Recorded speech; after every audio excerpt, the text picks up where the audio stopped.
La Reine des Neiges est l'un des films d'animation les plus populaires de l'histoire et pourtant certaines erreurs ne sont pas reconnaissables, même pour les plus grands fans du film.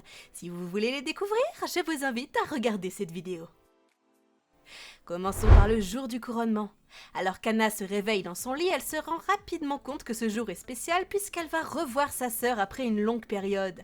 Elle se met à chanter pour exprimer son bonheur et après un long moment passé dans le jardin, elle retourne dans le hall et continue de chanter, allant même jusqu'à sauter sur le canapé.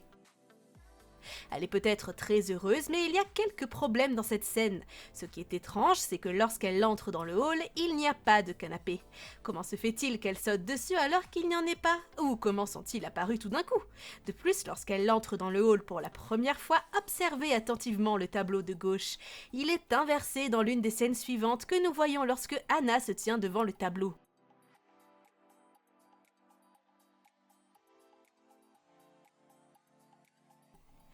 Pendant le couronnement, Hans et Anna se rapprochent. Ils se retrouvent sur le balcon du palais et tout à coup ils se mettent à chanter et nous voyons les tourtereaux changer de place l'un après l'autre. Dans la scène où Anna et Hans chantent et dansent dans le phare, leurs ombres sont projetées sur la voile du bateau. On pourrait penser que c'est normal puisque c'est ainsi que fonctionne l'éclairage, mais il manque quelque chose.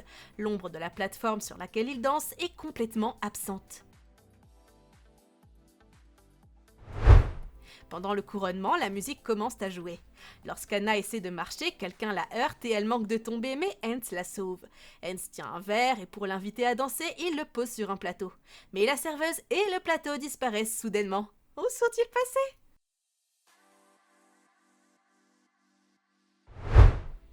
Il y a aussi le moment où Elsa est submergée par ses pouvoirs et les questions d'Anna sur ses inquiétudes concernant Hans.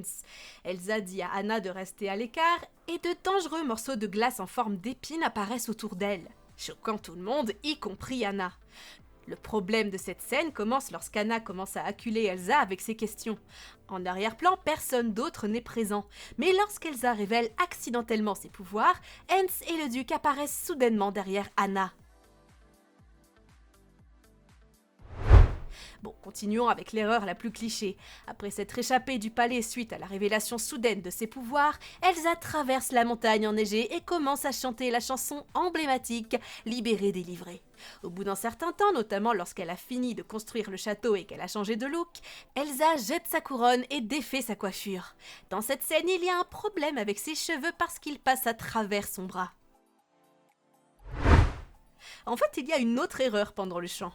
Nous savons que le film commence avec les sœurs qui s'amusent avec les super pouvoirs d'Elsa jusqu'au moment où Anna est touchée par la magie d'Elsa, ce qui l'affecte gravement.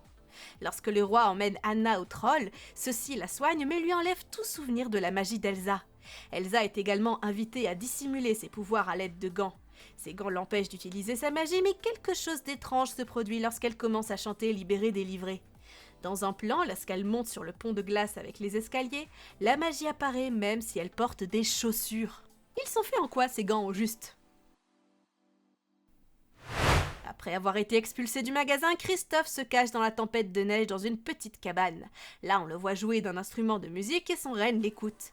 Il est clair que l'instrument a 4 cordes, ce qui est bien, mais il y a une petite incohérence. Les chevilles qui tiennent les cordes ne sont que du nombre de 3, alors qu'il devrait y en avoir autant que de cordes. Après qu'Elsa se soit échappée du palais, Anna est déterminée à la retrouver. Elle réussit à la retrouver après qu'elle ait construit son palais de glace et qu'elle y vive heureuse. Anna veut en savoir plus sur Elsa, mais Elsa ne veut pas qu'elle s'approche d'elle pour ne pas la blesser. Dans cette scène, Anna n'est pas seule. Olaf, le bonhomme de neige, est avec elle. Alors qu'Anna monte les escaliers pour rejoindre sa sœur, Olaf est là, mais dès le plan suivant, il disparaît. Lorsqu'Anna fait pression sur Elsa, cette dernière panique. Comme elle ne sait pas encore utiliser ses pouvoirs après une aussi longue période d'abstinence, elle n'arrive pas à les contrôler et crée un monstre de neige géant. Ce monstre de neige attrape ensuite Olaf, Christophe et Anna et les jette hors du château. Lorsque le monstre de neige jette Anna et Christophe dans les mêmes escaliers, le bonnet chaud d'Anna s'envole de sa tête. Mais lorsqu'il roule jusqu'en bas, son chapeau est de nouveau en place.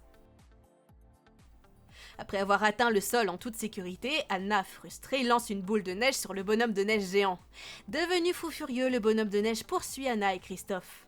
Juste avant qu'il ne tombe d'une falaise, Christophe attache une corde autour de lui et d'Anna. Après que le monstre des neiges les ait ramassés, Anna ne coupe qu'une seule des cordes, mais la seconde entre elle et Christophe est toujours visible dans le cadre alors qu'ils tombent.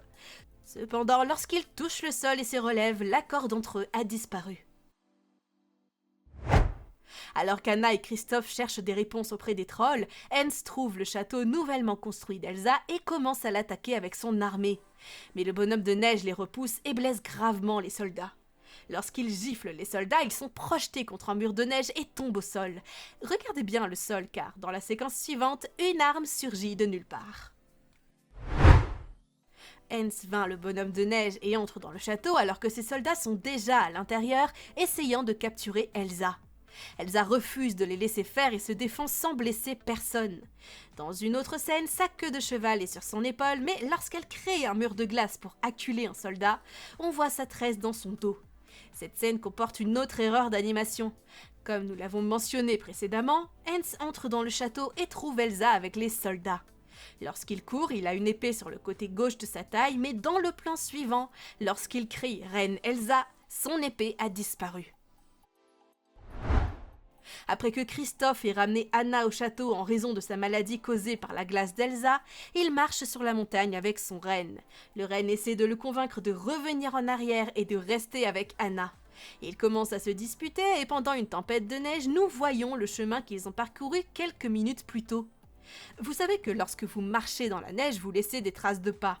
Or, dans cette scène, il n'y a pas d'empreinte, même s'il ne neige pas. À la fin du film, Elsa, Anna et Christophe sont de retour au château. Plus tard, Christophe et Anna sont seuls. Anna donne un cadeau à Christophe et lui demande s'il l'aime.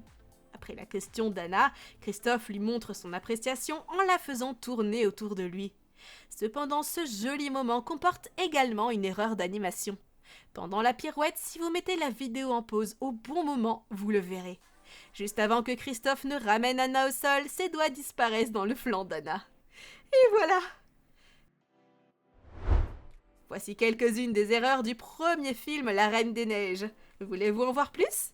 Aimeriez-vous voir les erreurs d'animation du deuxième film? Faites-le moi savoir pour que nous puissions continuer. N'oubliez pas de vous abonner à la chaîne si ce n'est pas encore fait pour ne rien manquer de nos prochaines vidéos, d'aimer cette vidéo si elle vous a plu et de nous faire part de toutes vos réactions en commentaire. Nous nous reverrons très bientôt dans la prochaine vidéo. C'était Romane, au revoir!